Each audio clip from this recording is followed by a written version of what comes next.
Hey, what is up guys, Guitar Rock here, welcome back to another Blue Archive video. A couple of unfortunate things happened today. First up, 25,000 players were banned, or rather accounts, alright? So you guys are aware how this works.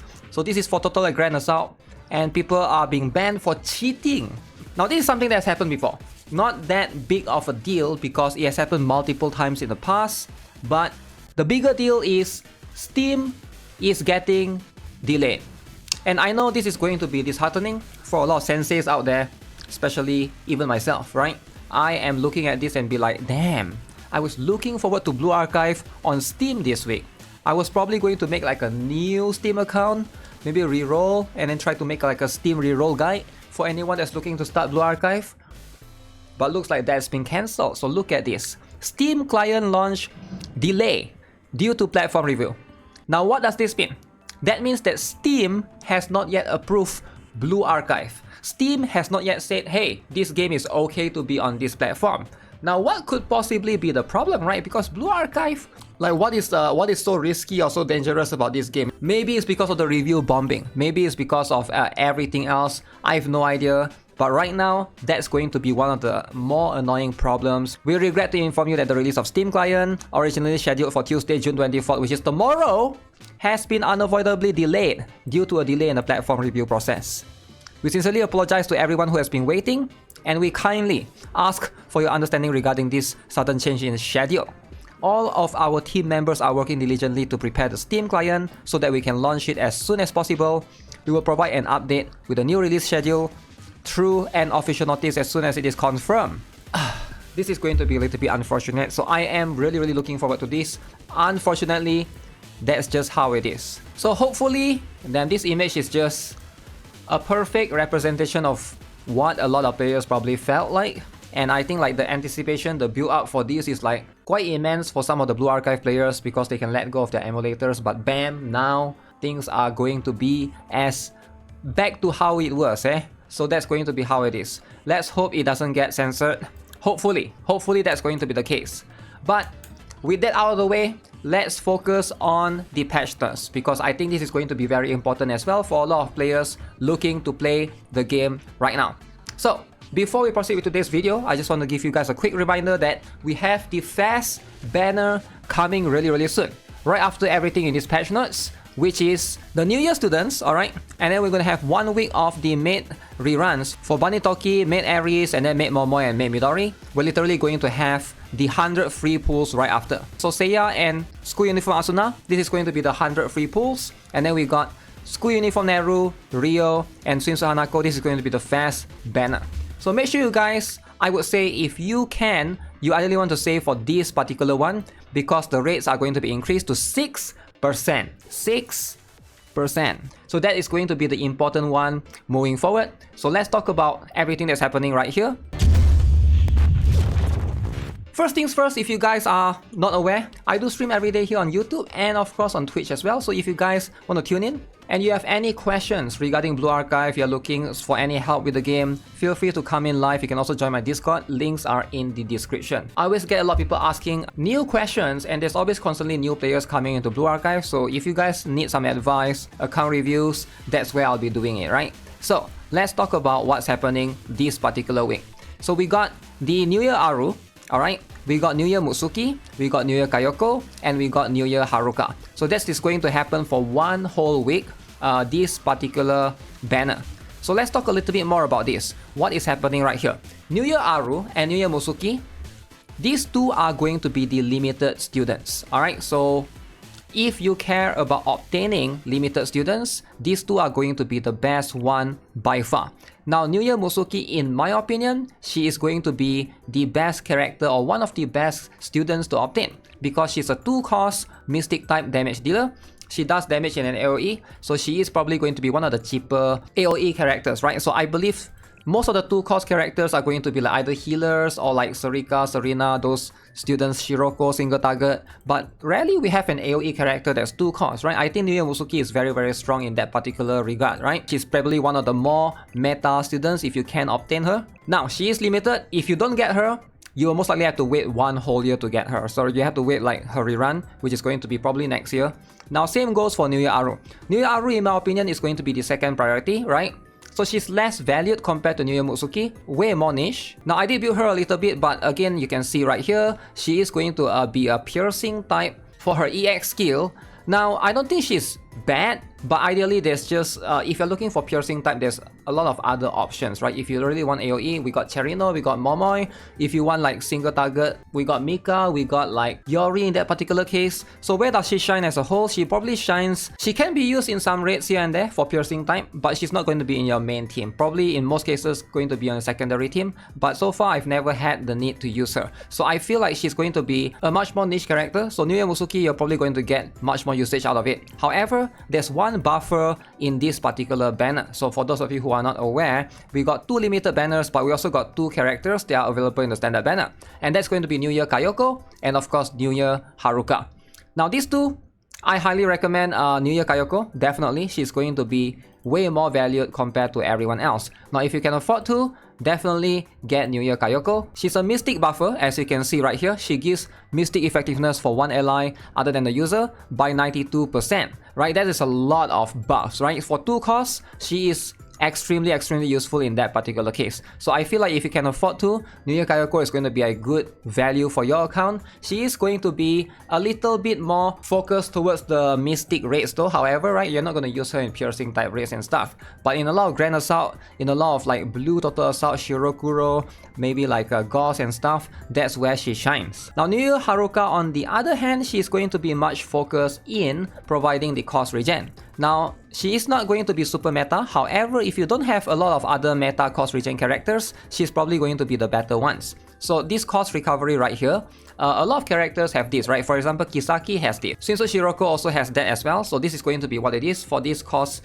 recovery passive skill. Now, the thing is, you cannot put 2 special students and try to stack this to 40%. It doesn't stack, right? So you can only use one of them. So if you got Kisaki, you got Shinso Shiroko, you're probably not going to use Nuya Haruka as much, right? Also, we got Himari, which has similar cost recovery as well. However, if you don't have those other students that I mentioned, then she is going to be pretty valuable because this is very important. Your cost is going to recover faster, allows you to spam skills more often, right? Other than that, her debuff right here, she reduced crit resistance and crit damage resistance for one enemy. Not too bad, alright? You can use it in Gregoria sometimes. In a lot of cases, this is like a decent kind of skill, alright? But it's not like something that's highly valued, right? So right after these 4 banners, you can see this is going to come out with Maid Aries. Then we got Bunny Toki right here. And then we got the Maid Momoi and Maid Midori.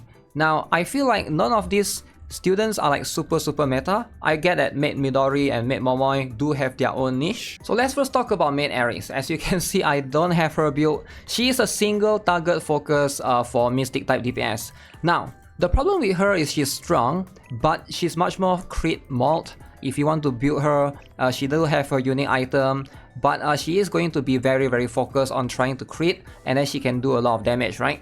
So I prefer Wakamo personally. I do have Wakamo, so she competes with Wakamo and maybe like Shiroko Terra to a certain extent in terms of the Mystic character DPS, right? There's a lot of single target focus characters that can do that. So if you are looking, or if you are lacking in, you know, owning a Wakamo, then I can see her being valued. But she's a standard banner character, so keep that in mind, right? Same goes for Bunny Toki. Bunny Toki, believe it or not, a lot of players are super confused, right? There's 2 variants of Toki, right? One is the regular Toki, which is going to be this particular one, the Maid Toki. Now this one is limited. The regular Maid Toki is limited, however Bunny Toki is not. So she is going to be available in the standard banner. So you can spook her occasionally. She's pretty decent, 2 costs, does damage 1000%. However, her damage is a bit on the low side. She's just there to cycle amongst the skills and also decrease the crit damage resistance, right? So she's probably going to be used right there to cycle around. You don't really use her as a main DPS as a whole because we got Dressina and a few others in the single target area, right? Now, Maid Midori and Maid Momoi are going to be much more focused on being a Sonic type character. So Maid Midori, as you can see, single target Sonic type character. Now if you have her build, she is going to be pretty decent in that area, of course, right? And then we got Maid Momoi, which is a also attack speed focus character right here. You can see increase her attack speed by 85%, ignores normal attack delays 100 times. So she's going to be much more towards a single target. Like the truth is right now, if you are looking to attack a single target boss, these two characters can be used, right? For example, for the most recent Grand Assault for Bina, I've seen some players use them, but for me, Shinsu Hanako serves that purpose already. And also like these two students, all four of these banners that happen afterwards, these are going to be a standard banner student, right? So all of these four, they will be available in the standard banners, so maybe you can spook them one day. The only one that you want to pay attention to is probably Nuya Mosuki and Nuya Aru, because these are limited. So if you don't get them, you have to wait one whole year to get them. So now, let's talk a little bit about what happens after this, right? So we're gonna have the new characters coming right after. So right after all four of these, in 2 weeks time, we will have the Seiya and School Uniform Asuna. So Seiya and School Uniform Asuna, we're gonna have the 100 free pulls, right? So 100 free pulls is going to be available. I believe they will give you 10 pulls per day, and then we will approach the fast banner. Now keep in mind, these two banners are not fast banner. This is going to happen 1 week before the fast banner. So Seiya is going to be the one that I highly recommend a lot of players to obtain. She is going to help you to cycle, similar to Ui. Her purpose is to give you reduction in one ally, reduce their EX skill. Alright, right here you can see, and also increase own cost recovery. She is going to be exactly like Ui, except for she's a piercing type, right? She's yellow. So that's going to be mainly the difference. Highly recommend you guys to get her. You guys know how meta Ui is, and Seiya is probably going to be there replacing her in some situations, right? Especially in piercing raids, yellow raids, right? So School Uniform Asuna, however, she seems much more niche, right? I don't think she's bad, but she's a character that buffs special students mostly, right? So she's going to be useful when you're trying to tackle Gebura later on, right? If once that raid is available. So hopefully you guys are prepared by then.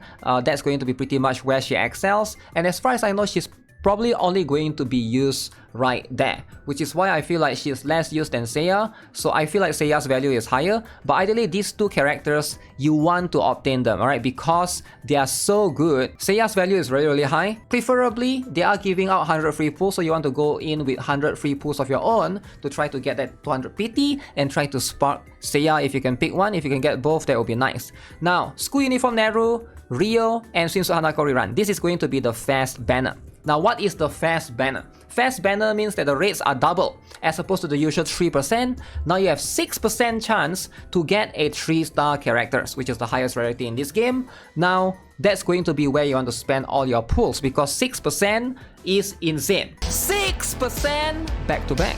Now, Rio is the priority right here between both of these, I would say. And Shinsu Hanako rerun is probably going to be the one that you have to go after if you don't have her yet. So this is going to be the time where you can obtain some of the fast students that's available. Hoshino Arm, Shiroko Terror, Mika. Unfortunately, those do not have their spark available right here. So if you want to spark the characters, it's only going to be these 3. So keep that in mind, right? So you are going to get those, you have a chance to spook those other fast students, which can only appear during fast period. So it's going to be a very, very good time for a lot of players to play during this period, right? So let's talk a little bit more about Uniform Neru and Rio. In my opinion, Rio should be everybody's priority. She is a special type student, and she basically duplicate an ally's EX skill card. Make sure that you can rotate even better. Now you can do even more attacks, right? So the target's attack increased by 51%, and also reduce the EX skill by -1. Very, very cool in that particular sense. Can also reduce a little bit of defense. I think she's by far one of the better students to obtain. For a lot of players, she will help you, and she's probably going to be the meta moving forward, right? You pair her with Kisaki, and that's going to be a lot of players' roster moving forward. School Uniform Neru, on the other hand, she competes with Mika. She's much more of a single target student. Now, if you guys recently pulled for Pajama Noir, so that is also going to be one more character that competes in that particular space. Now, I am aware of how strong Pajama Noir is as well. I still feel like a lot of players who have Mika, you might not need Pajama Noir as much. Now, I still think that carries over to Uniform Neru. Neru fills the similar role, like I mentioned, right? So she is going to have these 2 EX skill, where one is going to basically enter the state, and then one more is going to start doing damage, right? So quite similar in that particular case. Now again, Mika is still going to be the staple for a lot of players, just because if you are a veteran, you probably already have her. Maybe you E30, maybe you E40 even, right? Some of you guys probably already maxed out her. So obviously, Neru is not someone that you should skip, but I feel like if you can pick one, I would lean towards Rio, right? Hopefully, 6% banner, you will be able to get both. But I think if you are a new player, and let's say you have limited pools, a lot of players should prioritize Rio, then Swimsuit Hanako. I feel like School Uniform Neru is going to be the third priority in this particular case if you don't have Swimsuit Hanako yet. Now again, 6% banner, there's a very high chance that you will be able to obtain all three. So that's going to be that. So pretty much that's going to be what's happening this particular week. If you can afford to, I would highly suggest you guys to basically save up for the upcoming fast banner. We're also going to have Kaiten, I believe in the next week, right? So that's going to be what it is. This week we're going to have Drill for now. So make sure you guys are aware there will be double drops as well available. So that's going to be the case. Now, hopefully we're going to have the Steam release coming up alongside with the fast banner. That would be nice, that would be ideal, but sometimes life happens and things can be a bit complicated, especially with Steam delaying the approval and stuff, right? So let me know what you guys think of the entire delay of Steam, of the fast coming soon in July. Very, very exciting moment for Blue Archive. If anyone is new that's watching this and is looking to play the game, as per usual, if you have any questions you want to ask me, I'll be streaming right here on YouTube and on Twitch as well. Feel free to come in and watch me live. Subscribe, give this video a like if you guys enjoyed it. Have a nice day. Goodbye.